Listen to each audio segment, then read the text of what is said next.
মই যি কওঁ ভাবি চিন্তি কওঁ আৰু মই আজি আপোনালোকক ক'ব পাৰো যে আপোনালোকে বিজেপিৰ চৰকাৰ দিয়ক। এইবাৰ 1.5 লাখ চাকৰি হল, অহাবাৰ 2 লাখ চৰকাৰী চাকৰি হ'ব। মই এনে কোৱা নাই।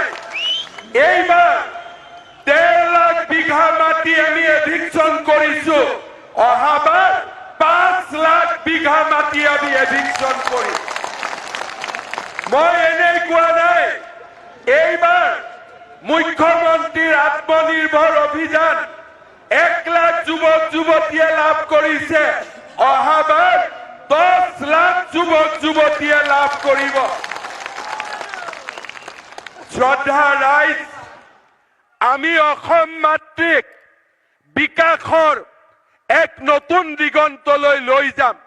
কাৰণ অসম আমাৰ মাতৃভূমি, ভাৰত আমাৰ জন্মভূমি। আমাৰ ল'ৰা ছোৱালীয়ে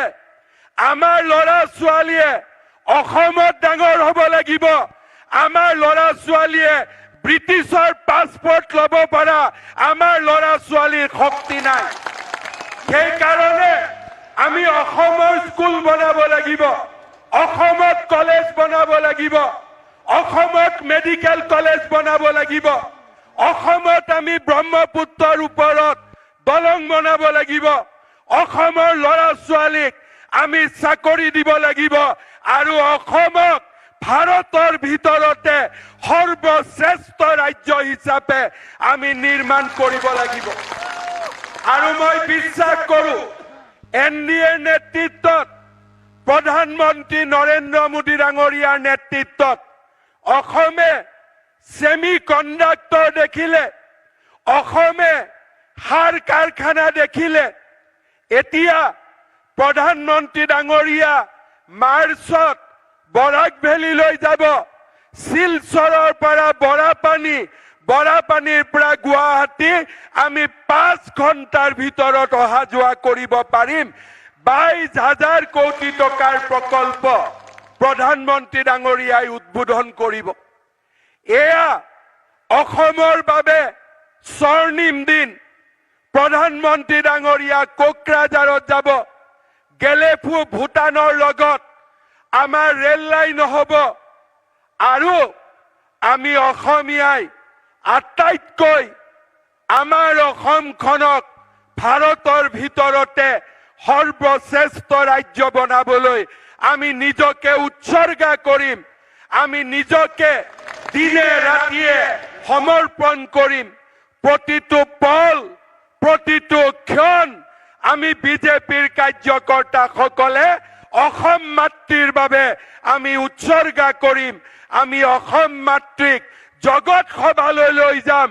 আমি অসম মাতৃক ভাৰতৰ ভিতৰতে এখন সৰ্বশ্ৰেষ্ঠ ৰাজ্যলৈ আমি ৰূপান্তৰ কৰিম। আৰু মই বিশ্বাস কৰো যোৱা 10টা বছৰৰ প্ৰগতি, যোৱা 10টা বছৰৰ বিকাশ আৰু যোৱা 10টা বছৰৰ বিৰামহীন প্ৰগতিয়ে আজি অসমক এক নতুন যুগলৈ লৈ গ'ল। এতিয়া অসমে কাৰো ওচৰত শিৰ নত কৰিব নালাগে।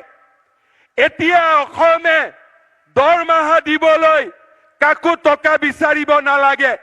অসমে এতিয়া কাজিৰঙাৰ ওপৰত কৰিডৰ বনাবলৈ, ব্ৰহ্মপুত্ৰৰ তলেদি সুৰংগ বনাবলৈ আমি প্ৰধানমন্ত্ৰী নৰেন্দ্ৰ মোদী ডাঙৰীয়াৰ দৰে প্ৰধানমন্ত্ৰীয়ে আমাৰ যিমান কাম বাকী আছে আমাক সকলো কাম কৰি দিব। কাৰণ মোদী ডাঙৰীয়াই বিশ্বাস কৰে এ ফৰ, ডাঙৰ কৰি কব, এ ফৰ